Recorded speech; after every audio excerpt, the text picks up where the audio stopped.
काली माता की व्रत कथा। भक्तों, जगत जननी माँ अम्बा ने राक्षसों का संहार करने के लिए माँ काली का विकराल रूप धारण किया था। उनके इस रूप के पीछे शास्त्रों में बहुत सारी कथाएं प्रचलित है और पुराणों में भी इसका व्याख्यान मिलता है। आइए जानते हैं माँ के भयानक और ममतामयी स्वरूप की दिव्य कथा। हे माता, आपकी इस पावन कथा को जो भी भक्त श्रद्धा और भक्ति के साथ पूरा सुने, उसके हर दुख तकलीफ को दूर करे, हर संकट को दूर करे, हर मनोकामना को पूर्ण करे। जय माता दी। भक्तों, बहुत समय पहले की बात है। एक राक्षस था जिसका नाम था दारुक। उसने ब्रह्मा जी को प्रसन्न करने के लिए बहुत ही कठिन तपस्या की और उसका तपस्या सफल भी हो गई। ब्रह्मा जी उसके तपस्या से प्रसन्न हो गए और उन्होंने दारुक को वरदान भी दिया कि उसकी मृत्यु केवल महिला के हाथों से ही होगी और कोई उसे मार नहीं पाएगा। ये वरदान पाकर राक्षस बहुत गदगद हो गया, अपने आप को बहुत ही शक्तिशाली समझने लगा और अहंकार से भर गया। वो अपना ताकत का, वरदान का गलत फायदा उठाने लगा। उसने तो पहले ब्राह्मणों का जीना हराम कर दिया, फिर संतों का और फिर देवताओं का जीना मुश्किल कर दिया। उसने अपनी शक्ति से सारे अनुष्ठान को बंद करवा दिए और स्वर्ग पर भी अपना राज जमा कर बैठ गया। भक्तों, सारे देवता उससे लड़ने पर निराश होकर वापस लौट गए। तब ब्रह्मा जी ने बताया कि दारुक राक्षस सिर्फ किसी स्त्री के हाथों से ही मारा जा सकता है। तब सभी देवता मिलकर भगवान शिव जी के पास पहुंचे और दारुक राक्षस के आतंक के बारे में बताया। आतंक के बारे में सुनकर भगवान भोलेनाथ ने जगत जननी माँ पार्वती की तरफ देखा और कहा, हे कल्याणी, जगत के हित के लिए और उस दारुक दैत्य के लिए तुमसे मैं प्रार्थना करता हूँ। इतना सुनते ही माँ पार्वती मुस्कुरा उठी, लेकिन वह मुस्कान किसी साधारण स्त्री की नहीं, वह मुस्कान थी संपूर्ण सृष्टि को रचने वाली आदि शक्ति की। उन्होंने अपनी अंतर मन की दिव्य शक्ति का एक अंश भगवान शिव में प्रवेश करा दिया। यह कोई साधारण संयोग नहीं था, यह था धर्म की रक्षा के लिए देवी की अगला रूप लेने का प्रारंभ। भगवान शिव के गले से उस शक्ति का तेज प्रकट हुआ और तभी उन्होंने तीसरा नेत्र खोला। उसी नेत्र की अग्नि से उस दिव्य ज्वाला से प्रकट हुई माँ। लेकिन अब भी वे सौम्य पार्वती नहीं थी, वो थी महाकाली, विकराल भयंकर रौद्र अपराजिता, जिनका तेज सूर्य से भी करोड़ों गुना अधिक था। देवताओं ने जब माँ का यह रूप देखा तो उनके नेत्र श्रद्धा से झुक गई और राक्षस तो कांप उठे। उनका दंभ, उनका अभिमान, उनकी शक्ति, सब कुछ माँ के उस दिव्य विकराल रूप के सामने तिनके की भांति लगने लगे। वे भागने लगे, छुपने लगे, परंतु कहाँ छुपते उस शक्ति से जो स्वयं संहार की देवी है।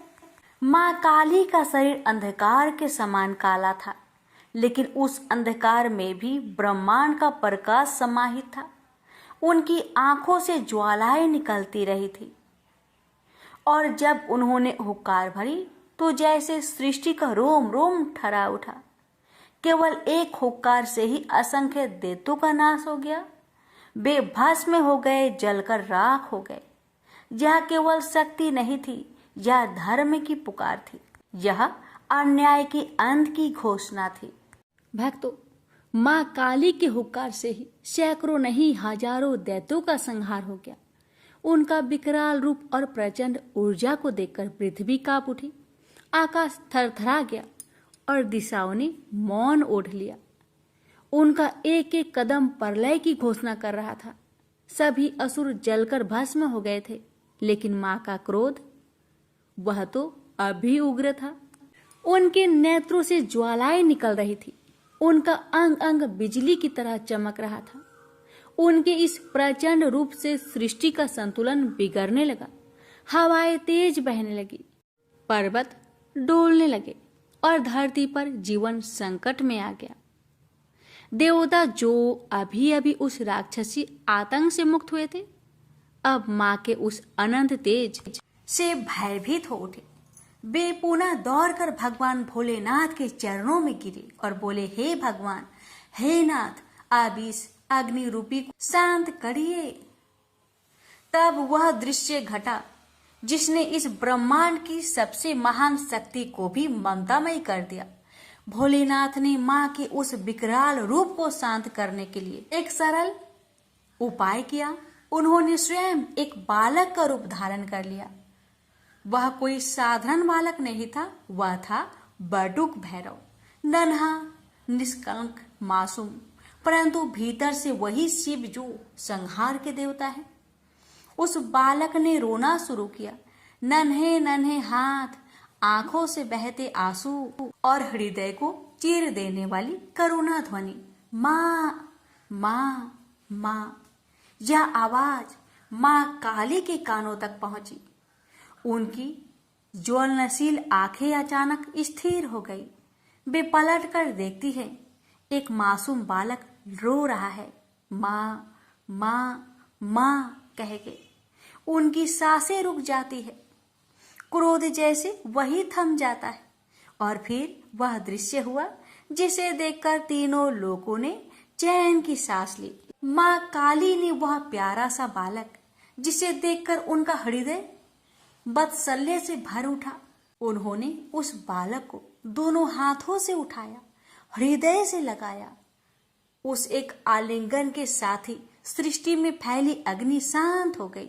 उनकी आंखों का ताप करुणा में बदल गया और माँ अपने सौम्य शांत रूप में वापस लौट आई। यह वही शक्ति है जो प्रलय ला सकती है, पर ममता के एक स्पर्श से थम भी जाती है। प्रेम से बोलिए, जय माता दी। कथा के अनुसार एक समय योगेश्वर भगवान शिव ने महादेवी को प्रसन्न करने के लिए कठिन तपस्या की और उनसे अपनी धर्म पत्नी होने का वरदान प्राप्त किया। इसके बाद भगवान ब्रह्मा को यह अनुभव हुआ कि शीघ्र ही महादेवी वरदान के अनुसार स्वयं प्रकट होगी। इसलिए उन्होंने अपने प्रिय पुत्र में से एक दक्ष को तपस्या करने का आदेश दिया, ताकि दक्ष महादेवी को अपने पुत्री के रूप में प्राप्त कर उनका विवाह भगवान शिव से करा सके। अपने पिता के आदेश पर दक्ष ने महादेवी की कठोर तपस्या की, जिसके बाद आदि शक्ति प्रकट हुई और मनोवांछित वरदान मांगने के लिए कहा। दक्ष ने कहा, हे माँ, मेरी यह मनोकामना है कि आप मेरी पुत्री के रूप में जन्म धारण करें। महादेवी ने दक्ष को वरदान प्रदान करते हुए कहा, जिस समय मैं भगवान शिव से विवाह करने के लिए अवतरित होंगी, तो तुम्हारी पत्नी परसूति के गर्भ से जन्म धारण करूंगी। लेकिन देवी ने ये भी स्मरण कराते हुए कहा कि यदि दक्ष के पुण्य का क्षय हो गया अथवा उन्होंने किसी भी प्रकार से महादेवी की उपेक्षा अथवा अपमान किया, तो वह तत्क्षण उनका परित्याग कर देगी। सती और शिव के विवाह के कुछ समय बाद दक्ष प्रजापति ने एक यज्ञ का आयोजन किया, जिसमें भगवान शिव को निमंत्रण नहीं भेजा गया। जिस समय भगवान शिव ने देखा कि सती उनके पिता की अस्वीकृति होते हुए भी उनके यज्ञ में सम्मिलित होने के लिए हठ कर रही है, तो शिव जी क्रोधित हो उठे और गर्जना करते हुए बोले, मुझे ज्ञात है कि तुम मेरे आदेशों के बंधन में बंधी नहीं हो, अतः जो मन हो करो, मेरी सहमति की प्रतीक्षा क्यों कर रही हो।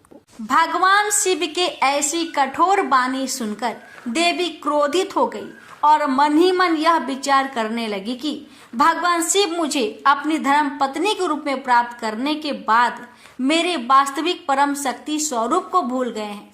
अतः मैं भगवान शिव और अपने गौरववंत पिता का त्याग कर कुछ समय के लिए अपने स्वरूप और अपनी लीला में स्थित रहूंगी। यह तय कर देवी ने महाकाली का भयंकर रूप धारण किया। ये श्याम वर्ण की देवी थी, जो दिगंबरी दिशाएं ही जिनका वस्त्र हो, लोल जिहा जिनकी जीहा बाहर की ओर लटकी तथा दांतों के मध्य दबी हुई हो, अस्त व्यस्त केशों वाली तथा नरमुंड माला धारण की हुई हो। इस भयंकर रूप में देवी का दर्शन कर भगवान शिव चिंतित हो गए, लेकिन वो उस स्थान से जाने का प्रयास करने लगे।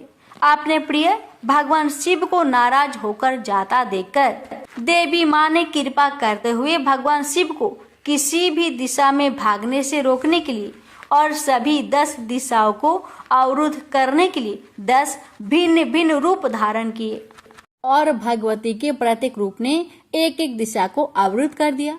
भगवान शिव जिस भी दिशा में जाने का प्रयास करते, उसी दिशा में देवी भयंकर रूप में उपस्थित होती थी।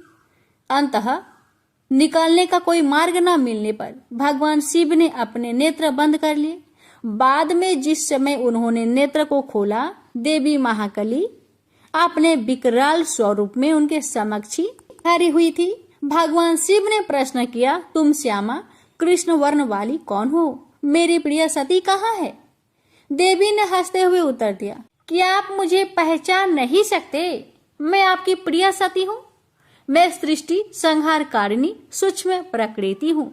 आपकी अर्धांगिनी होने के कारण मैं गौर वर्ण अर्थात गौड़ी हो गई हूँ। जिन 10 देवियों का आप अपने चारों ओर दर्शन कर रहे हैं, वे भी मेरे ही विभिन्न रूप है। अतः हे महामते शंभु, आपको परेशान होने की आवश्यकता नहीं है। देवी सती ने चिंतित भगवान शिव से कहा, आपके समक्ष जो देवी है वह भीमनायन महाकाली है।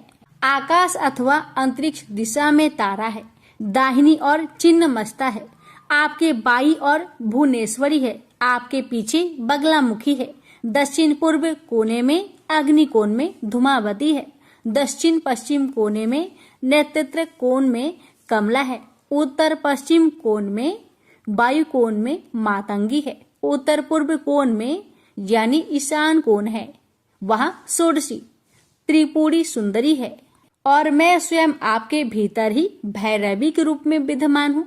अतः यदि आपकी इच्छा हो तो मैं उस अहंकारी दक्ष के यज्ञ का विध्वंस कर उसे पाठ पढ़ा सकती हूँ। भक्तों, इस प्रकार 10 महाविद्याओं की उत्पत्ति हुई थी। प्रेम से बोलिए जय माता दी। सुनिए माता रानी की दूसरी कथा। एक बार दैत्यों की शक्ति बहुत अधिक बढ़ गई। उन्होंने देवराज इंद्र का सिंहासन छीनकर सभी देवताओं को स्वर्ग से निकाल वहां अधिकार कर लिया।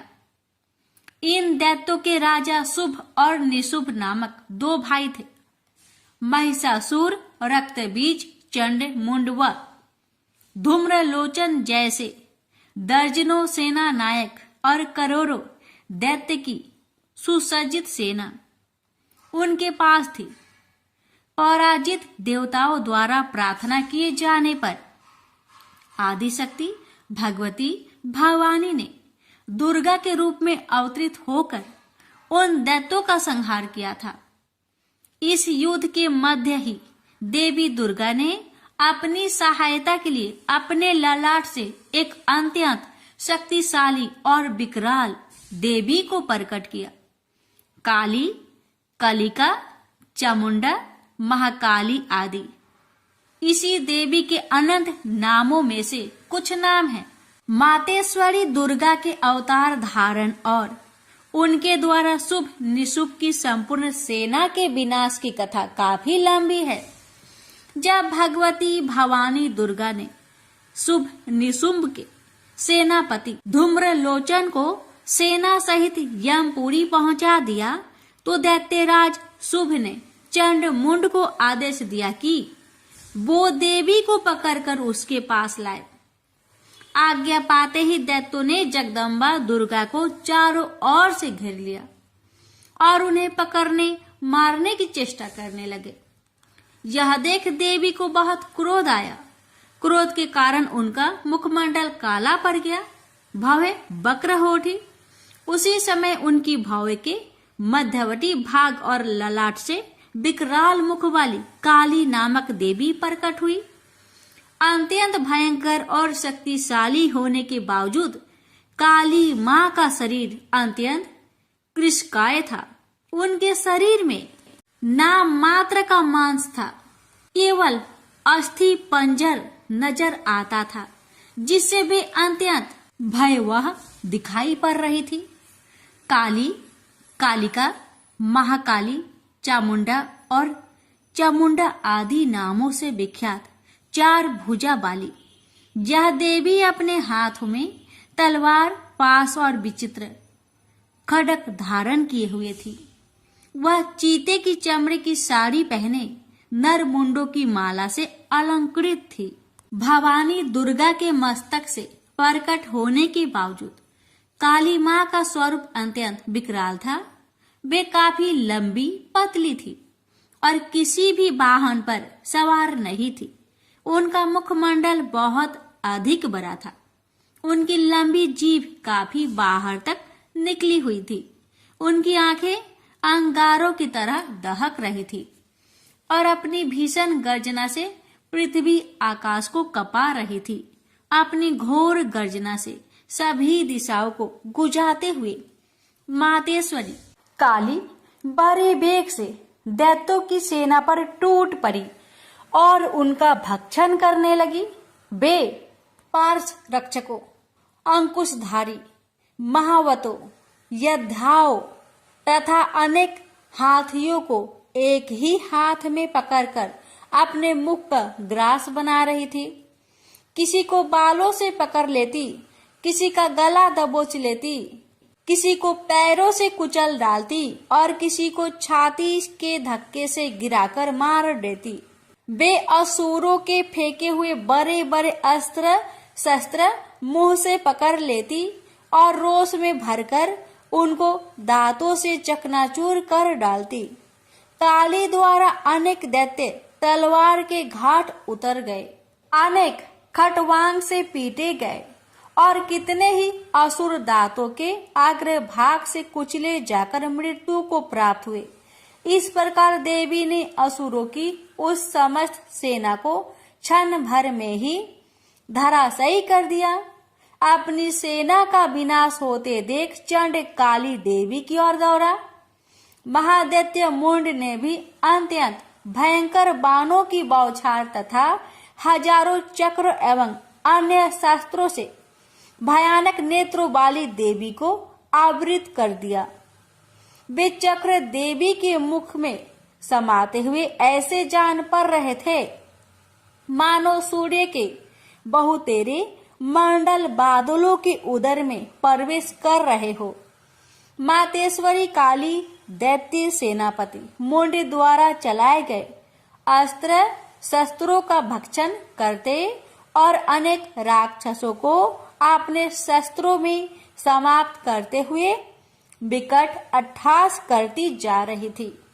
इसी समय भगवती काली ने दूसरे दैत्य सेनापति चंड को अपनी ओर आते देखा। क्रोध में भरकर काली माई ने चंड पर आक्रमण कर दिया। एक हाथ से उसके केस पकड़कर दूसरे हाथ से उसकी गर्दन काट उसे यमलोक पहुंचा दिया। अपने भाई चंड को देवी के हाथों मरता देख मुंड अनेक भयावह दैत्यों के साथ मातेश्वरी काली की ओर दौड़ पड़ा। तब देवी ने रोष में उसे तलवार से मारकर धरती पर सुला दिया। महापराक्रमी चंड और मुंड के मरते ही शेष सेना आतंकित होकर भाग गई। उसी समय काली ने चंड और मुंड के मस्तक हाथ में लेकर जगदम्बा दुर्गा के पास जाकर प्रचंड अट्टहास करते हुए कहा, देवी, मैं चंड मुंड नामक इन 2 भयानक असुरों के मस्तक आपको भेंट करने के लिए लाई हूँ। इस पर कल्याणमयी दुर्गा ने काली से मधुर वाणी में कहा, देवी, तुम चंड और मुंड को मारकर मेरे पास आई हो, इसलिए संसार में तुम्हारा एक नाम चामुंडा भी होगा। मातेश्वरी काली द्वारा चंड मुंड और अनेक सैनिकों के मारे जाने पर दैत्यराज शुंभ स्वयं अपने सभी सेनापतियों सहित युद्ध के लिए वहां आ गया। कई करोड़ असुर सैनिक उनके साथ थे।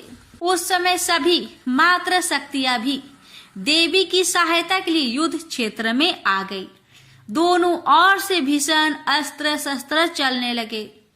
इस समय मातेश्वरी काली सभी मात्र शक्तियों से आगे रहकर रणभूमि में विचरने लगी।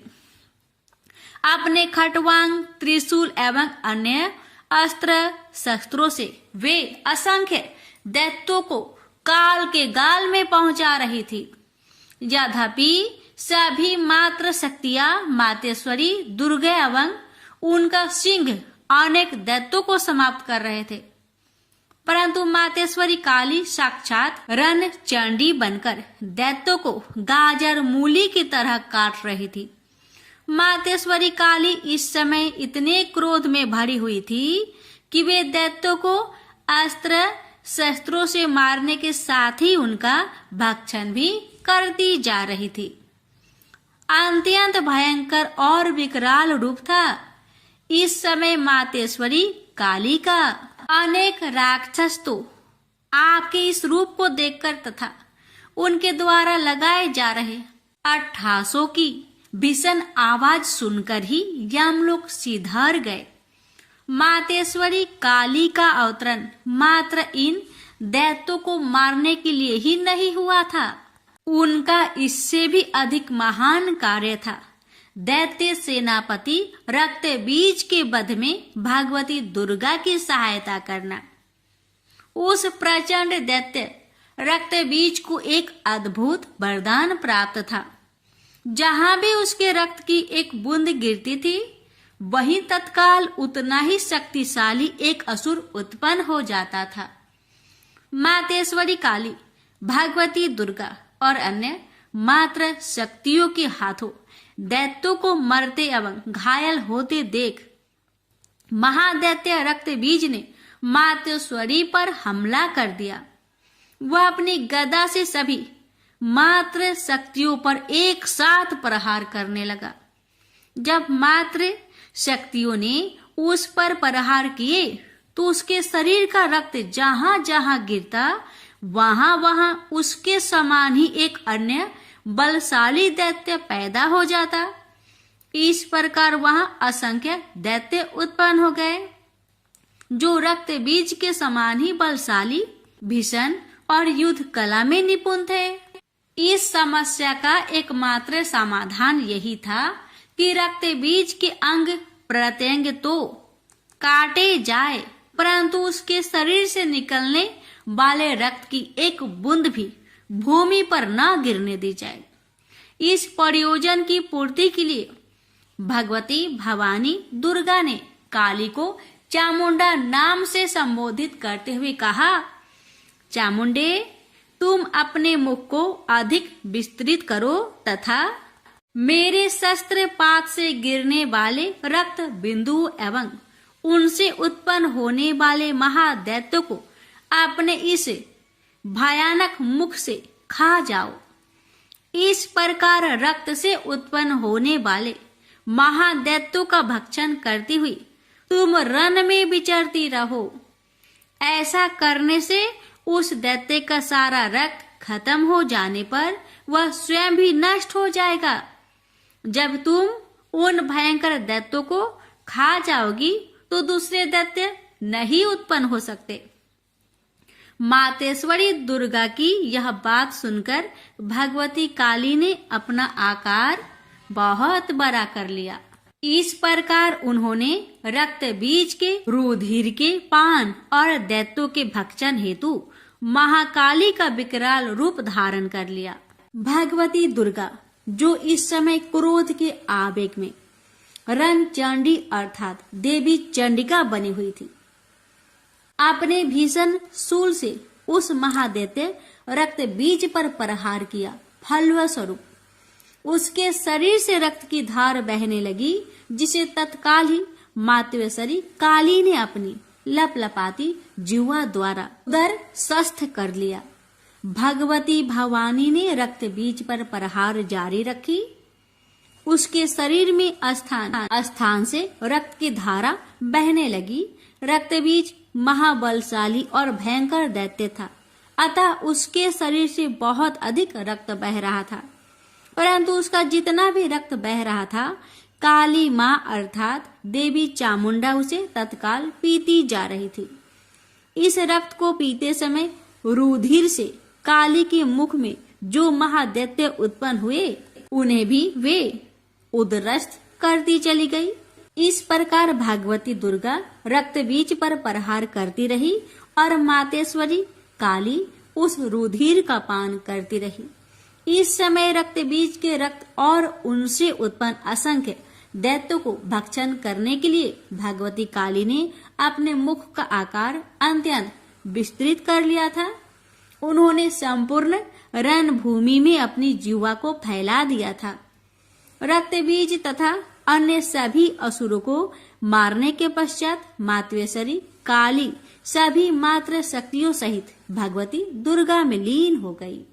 शास्त्रों में मातेश्वरी काली के इस स्वरूप को चामुंडा कहा गया है, जबकि जन सामान्य उन्हें मातेश्वरी काली, काली माई अथवा महाकाली ही कहता है। माँ काली के अधिकांश आराधक, उपासक और तंत्र साधक मातेश्वरी के इस रूप की पूजा, आराधना और उपासना करते हैं। वैसे भगवती काली का यह रुद्र रूप दुष्टों और असुरों के लिए ही विकराल है, भक्तों के लिए तो आप दया का सागर है। वे कल भी ममतामयी मातेश्वरी थी, आज भी है और जब तक यह सृष्टि है तब तक रहेगी। प्रेम से बोलिए माँ काली की जय। हे माँ, आपकी कथा कहने वाले, सुनने वाले, हुक्कार भरने वाले सभी भक्तों पर अपनी कृपा सदा सर्वदा बनाए रखना। प्रेम से बोलिए काली मैया की जय। अब सुनिए काली मैया की आरती। अम्बे तू है जगदम्बे काली, जय दुर्गे खप्पर बाली, तेरे ही गुने गाए भारती। ओ मैया हम सब उतारे तेरी आरती, तेरे भक्त जनों पर भीड़ पड़ी है भारी माँ, दानव दल पर टूट पड़ो माँ करके सिंह सवारी। 100 सिंहों से बलशाली, अष्ट भुजाओ भाली, दुष्टों को पल में संहारती। ओ मैया हम सब उतारे तेरी आरती। अम्बे तू है जगदम्बे काली, जय दुर्गे खप्पर बाली, तेरे ही गुने गाए भारती। ओ मैया हम सब उतारे तेरी आरती। माँ बेटी का है इस जग में बड़ा ही निर्मल नाता, पूत कपूत सुने है परे, ना माता सुनी कुमाता। सब पे करुणा दर्शाने वाली, अमृत बरसाने वाली, दुखियों के दुख रेने वारती। ओ मैया हम सब उतारे तेरी आरती।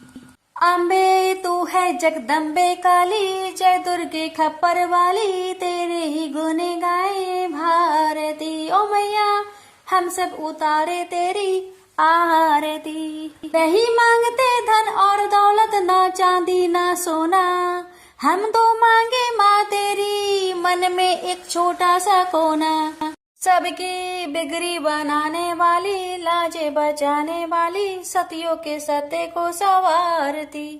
ओ मैया हम सब उतारे तेरी आरती।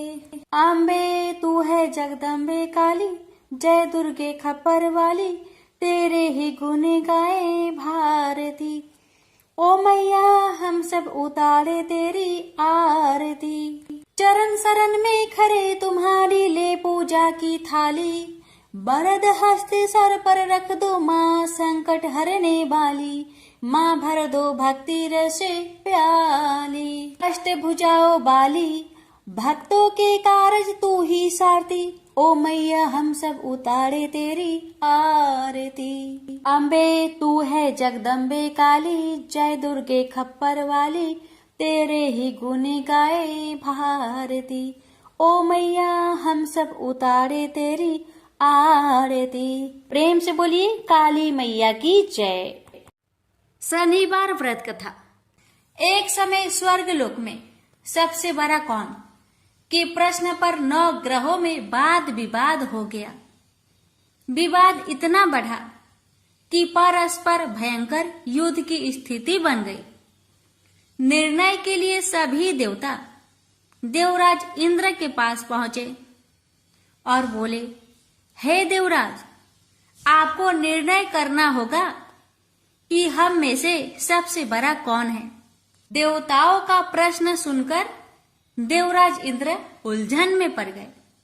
इंद्र बोले, मैं इस प्रश्न का उत्तर देने में असमर्थ हूं।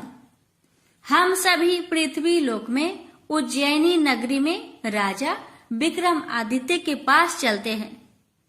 देवराज इंद्र सहित सभी ग्रह देवता उज्जैनी नगरी पहुंचे।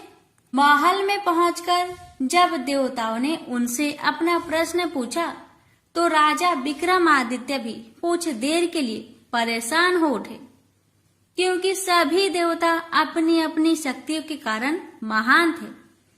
किसी को भी छोटा या बड़ा कह देने से उनके क्रोध के प्रकोप से भयंकर हानि पहुंच सकती थी। अचानक राजा विक्रमादित्य को एक उपाय सूझा और उन्होंने विभिन्न धातुओं, स्वर्ण, रजत, चांदी, कांसा, ताम्र यानी तांबा, सीसा, रांगा, जस्ता, आभरक व लोहे के 9 आसन बनवाए। धातुओं के गुणों के अनुसार सभी आसनों को एक दूसरे के पीछे रखवाकर उन्होंने देवताओं को अपने अपने सिंहासन पर बैठने के लिए कहा। देवताओं के बैठने के बाद राजा विक्रमादित्य ने कहा, आपका निर्णय तो स्वयं हो गया। जो सबसे पहले सिंहासन पर विराजमान है वही सबसे बड़ा है। राजा विक्रमादित्य के निर्णय को सुनकर शनि देवता ने सबसे पीछे आसन पर बैठने के कारण अपने को छोटा जानकर क्रोधित होकर कहा, राजा विक्रमादित्य, तुमने मुझे सबसे पीछे बैठाकर मेरा अपमान किया है। तुम मेरी शक्तियों से परिचित नहीं हो। मैं तुम्हारा सर्वनाश कर दूंगा। शनि ने कहा, सूर्य एक राशि पर 1 महीने, चंद्रमा 2.25 दिन, मंगल 1.5 महीने, बुध और शुक्र 1 महीने, बृहस्पति 13 महीने रहते हैं, लेकिन मैं किसी राशि पर 7.5 वर्ष 7.5 तक रहता हूँ। बड़े बड़े देवताओं को मैंने अपने प्रकोप से पीड़ित किया है। राम को 7.5 के कारण ही वन में जाकर रहना पड़ा और रावण को 7.5 के कारण ही युद्ध में मृत्यु का शिकार बनना पड़ा। राजा, तू भी मेरे प्रकोप से नहीं बच सकेगा। इसके बाद अन्य ग्रहों के देवता तो प्रसन्नता के साथ चले गए, परंतु शनिदेव बड़े क्रोध के साथ वहां से विदा हुए। राजा विक्रमादित्य पहले की तरह ही न्याय करते रहे। अन्य राज्यों में सभी स्त्री पुरुष बहुत आनंद से जीवन यापन कर रहे थे। कुछ दिन ऐसे ही बीत गए। उधर शनि देवता अपने अपमान को भूले नहीं थे। विक्रम आदित्य से बदला लेने के लिए एक दिन शनिदेव ने घोड़े के व्यापारी का रूप धारण किया और बहुत से घोड़े के साथ उज्जैनी नगरी पहुंचे। राजा विक्रमादित्य ने राज्य में किसी घोड़े के व्यापारी की आने के समाचार सुना तो अपने अश्वपाल को कुछ घोड़े खरीदने के लिए भेजा। घोड़े बहुत कीमती थे। अश्वपाल ने जब वापस लौटकर इस संबंध में बताया तो राजा विक्रमादित्य ने स्वयं आकर एक सुंदर व शक्तिशाली घोड़े को पसंद किया। घोड़े की चाल देखने के लिए राजा उस घोड़े पर सवार हुए तो वह घोड़ा बिजली की गति से दौड़ पड़ा। तेजी से दौड़ता घोड़ा राजा को दूर एक जंगल में ले गया और फिर राजा को वहां गिराकर जंगल में कहीं गायब हो गया। राजा अपने नगर को लौटने के लिए जंगल में भटकने लगा, लेकिन उन्हें लौटने का कोई रास्ता नहीं मिला। राजा को भूख प्यास लगाई। बहुत घूमने पर उसे एक चरवाहा मिला। राजा ने उससे पानी मांगा। पानी पीकर राजा ने उस चरवाहे को अपनी अंगूठी दे दी। फिर उससे रास्ता पूछकर वह जंगल से निकलकर पास के नगर में पहुंचा। राजा ने एक सेठ की दुकान पर बैठकर कुछ देर आराम किया। उस सेठ ने राजा से बातचीत की तो राजा ने उसे बताया कि मैं उज्जैनी नगरी से आया हूँ। राजा के कुछ देर दुकान पर बैठने से सेठ जी की बहुत बिक्री हुई। सेठ ने राजा को बहुत भाग्यवान समझा और खुश होकर उसे अपने घर भोजन के लिए ले गया। सेठ के घर में सोने का एक हार खूंटी पर लटका हुआ था। राजा को उस कमरे में छोड़कर सेठ कुछ देर के लिए बाहर गया। तभी एक आश्चर्यजनक घटना घटी। राजा के देखते देखते सोने के उस हार को खूंटी निकल गई। सेठ ने कमरे में लौटकर हार को गायब देखा तो चोरी का संदेह राजा पर ही किया, क्योंकि उस कमरे में राजा ही अकेला बैठा था। सेठ ने अपने नौकरों से कहा कि इस परदेशी को रस्सियों से बांधकर नगर के राजा के पास ले चलो। राजा ने विक्रमादित्य से हार के बारे में पूछा तो उसने बताया कि उसके देखते ही देखते खूंटी ने हार को निगल लिया था। इस पर राजा ने क्रोधित होकर चोरी करने के अपराध में विक्रमादित्य के हाथ पांव कटवाने का आदेश दे दिया। राजा विक्रमादित्य के हाथ पांव काटकर उसे नगर के सड़क पर छोड़ दिया गया। कुछ दिन बाद एक तेली उसे उठाकर अपने घर ले गया और उसे अपने कोल्हू पर बैठा दिया। राजा आवाज देकर बैलों को हाँकता रहता। इस तरह तेली का बैल चलता रहा और राजा को भोजन मिलता रहा। शनि के प्रकोप की 7.5 पूरी होने पर वर्षा ऋतु आरंभ हुई। राजा विक्रमादित्य एक रात मेघ मल्हार गा रहा था कि तभी नगर के राजा की लड़की राजकुमारी मोहिनी रथ पर सवार उस तेली के घर के पास से गुजरी। उसने मेघ मल्हार सुना तो उसे बहुत अच्छा लगा और दासी को भेजकर गाने वाले को बुला लाने को कहा। दासी ने लौटकर राजकुमारी को अपंग राजा के बारे में सब कुछ बता दिया।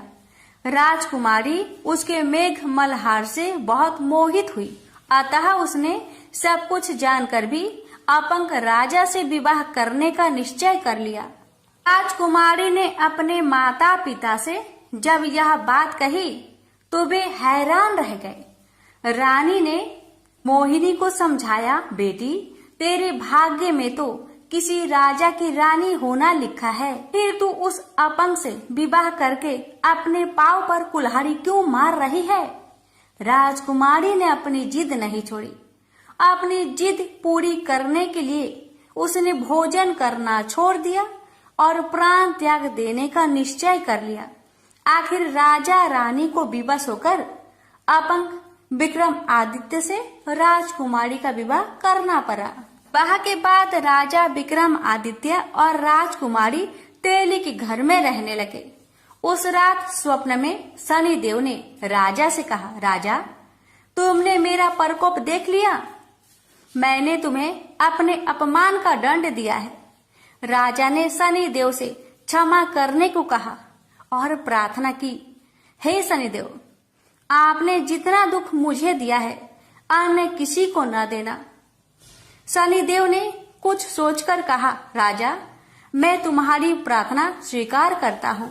जो कोई स्त्री पुरुष मेरी पूजा करेगा, शनिवार को व्रत करके मेरी व्रत कथा सुनेगा, उस पर मेरी अनुकंपा बनी रहेगी। प्रातः काल राजा विक्रमादित्य की नींद खुली तो अपने हाथ पांव देखकर राजा को बहुत खुशी हुई। उसने मन ही मन शनिदेव को प्रणाम किया। राजकुमारी भी राजा के हाथ पांव सही सलामत देखकर आश्चर्य में डूब गई। राजा विक्रमादित्य ने अपना परिचय देते हुए शनिदेव के प्रकोप की सारी कहानी सुनाई। सेठ को जब इस बात का पता चला तो दौड़ता हुआ तेली के घर पहुंचा और राजा के चरणों में गिरकर क्षमा मांगने लगा। राजा ने उसे क्षमा कर दिया, क्योंकि यह सब तो शनिदेव के प्रकोप के कारण हुआ था। सेठ राजा को अपने घर ले गया और उसे भोजन कराया। भोजन कराते समय वहां एक आश्चर्यजनक घटना घटी। सबके देखते देखते उस खूंटी ने हार उगल दिया। सेठ जी ने अपनी बेटी का विवाह भी राजा के साथ कर दिया और बहुत से स्वर्ण आभूषण धन आदि देकर राजा को विदा किया।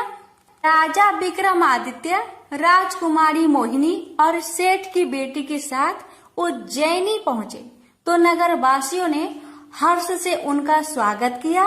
अगले दिन राजा विक्रमादित्य ने पूरे राज्य में घोषणा कराई कि शनिदेव सब देवों में सर्वश्रेष्ठ है। प्रत्येक स्त्री पुरुष शनिवार को उनका व्रत करे और व्रत कथा अवश्य सुने। राजा विक्रमादित्य की घोषणा से शनिदेव बहुत प्रसन्न हुए।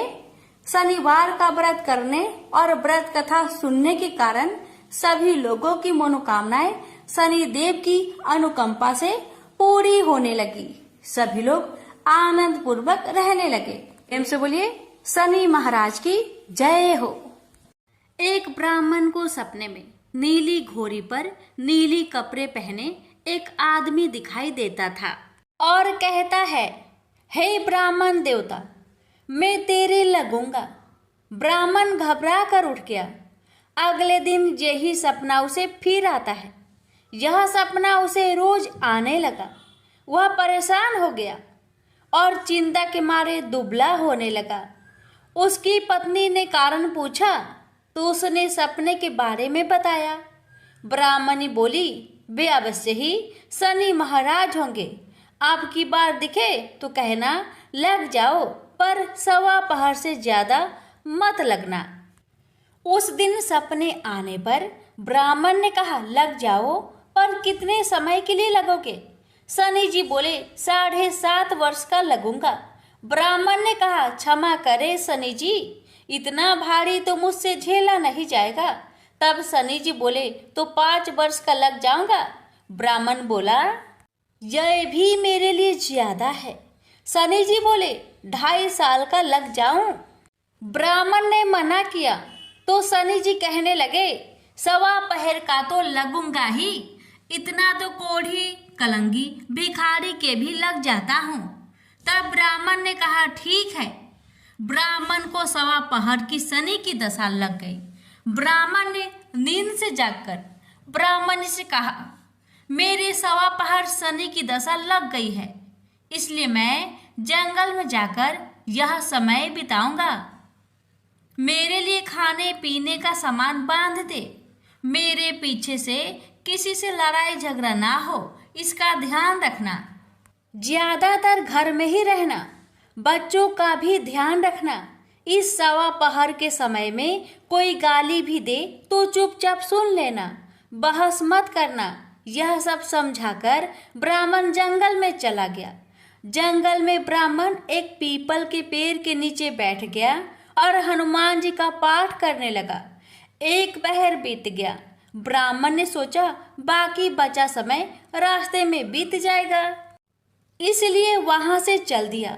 रास्ते में एक बारी में मतीरे लगे देखे। माली से एक मतीरा खरीदा, पोटली में बांधा और आगे बढ़ा। आगे एक आदमी मिला जो असल में शनिदेव थे। ब्राह्मण से पूछा, पोटली में क्या है? उसने कहा, मतीरा है। शनिदेव बोले, दिखाओ। ब्राह्मण ने पोटली खोली। उसमें राजकुमार का कटा हुआ खून से लथपथ सिर दिखा। शनिदेव ब्राह्मण को राजा के पास ले गए और कहा कि इस ब्राह्मण ने राजकुमार की हत्या कर दी है। इसके पास पोटली में राजकुमार का सिर है। राजा ने कहा, मैं यह नहीं देख सकता, इस ब्राह्मण को सूली पर चढ़ा दो। राजा के यहाँ हाहाकार मच गया। ब्राह्मण को सूली पर चढ़ाने से पहले पूछा गया कि उसकी कोई आखिरी इच्छा हो तो बताए। ब्राह्मण ने सोचा किसी तरह 1.25 पूरा करना होगा। उसने कहा, वहां रोज बालाजी की कथा सुनता है। मरने से पहले अंतिम बार बालाजी की कथा सुनना चाहता हूँ। ब्राह्मण को कथा सुनाने का प्रबंध किया गया। कथा कहते कहते सवा पहर पूरा हो गया। शनि की दशा टलते ही राजकुमार शिकार खेलकर लौटता हुआ दिखाई दिया। राजकुमार को आता देख राजा बहुत खुश हुआ, लेकिन उसे निर्दोष ब्राह्मण की हत्या का दोष लगने का डर सताने लगा। उसने तुरंत घुड़सवार सैनिकों को ब्राह्मण को आदर सहित ले आने के लिए भेजा। ब्राह्मण राज दरबार में आया तो राजा ने क्षमा मांगी और पोटली दिखाने के लिए कहा। पोटली खोली तो उसमें मतीरा था। राजा ने इन सब के बारे में पूछा तो ब्राह्मण ने बताया, मुझे सवा पहर की शनिचर की दशा लगी थी, इस कारण यह सब तमाशा हुआ। राजा ने पूछा, यह दशा कैसे टलती है? ब्राह्मण बोला, राजा, यह सेठ के लगे तो काला हाथी या काला घोड़ा दान करे, गरीब के लगे तो पीपल की पूजा करे तब बोले साचा शनिचर कहिए, जाके पाओ सदा ही पढ़िए। शनि की कहानी सुने, तिल का तेल और काला उड़द दान करे, काले कुत्ते को तेल से चुपर कर रोटी खिलाए तो शनिचर की दशा उतर जाती है। राजा ने उसे मतीरा वापस दे दिया। घर आकर ब्राह्मण ने मतीरा काटा तो उसमें बीज की जगह हीरे मोती निकले। ब्राह्मण ने पूछा, यह कहाँ से लाए? आप तो कह रहे थे कि शनि की दशा लगी है। ब्राह्मण ने कहा, जब दशा लगी थी तो यही मतीरा राजकुमार का सिर बन गया था। उतरती दशा के शनि जी निहाल कर गए। हे शनि देवता, जैसे ब्राह्मण के शनि की दशा लगी वैसे किसी को ना लगे। प्रेम से बोलिए शनि देव की जय।